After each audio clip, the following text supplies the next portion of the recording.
Štúdia. Falošné mäso Billa Gatesa spôsobuje u ľudí turborakovinu. Podľa novej znepokojujúcej štúdie spôsobuje laboratórne vypestované mäso Billa Gatesa u ľudí, ktorí ho konzumujú, rakovinu. Gates a ďalšie globalistické elity na Svetovom ekonomickom fóre tvrdia, že syntetické mäso a konzumácia chrobákov sú riešením tzv. Klimatických zmien.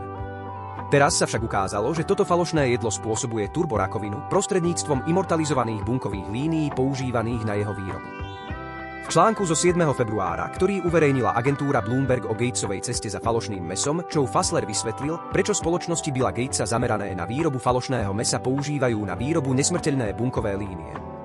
Normálne mäsové bunky sa nedelia len tak do nekonečna.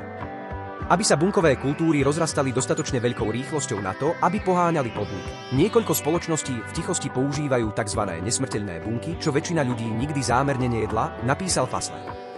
Agentúra Bloomberg sa dokonca pokúsila overiť fakty vo svojom vlastnom článku, v ktorom sa uvádza, že poprední vedci sa zhodujú, že kultivované alebo laboratórne pestované mäsové výrobky nespôsobujú rakovinu, ale priemysel nemá k dispozícii 10 ročia údajov, ktoré by to dokázali.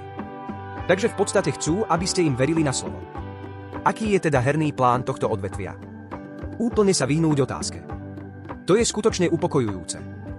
Hoci sú immortalizované bunkové línie základom medicínskeho výskumu, Fassler poznamenal, že z technického hľadiska sú predrakovinové a niekedy môžu byť úplne rakovinové. Problém je v tom, že materiál použitý na výrobu produktu, immortalizované bunkové línie, sa replikuje navždy, rovnako ako rakovina. Čo v podstate znamená, že sú rakovinou. Priemyselníci sú presvedčení, že konzumácia takýchto výrobkov nepredstavuje žiadne riziko. Nie je však ťažké pochopiť, že aj keď sú tieto výrobky preukázateľne bezpečné, ľudí môže odradiť myšlienka, že jedia glorifikovaný nádor.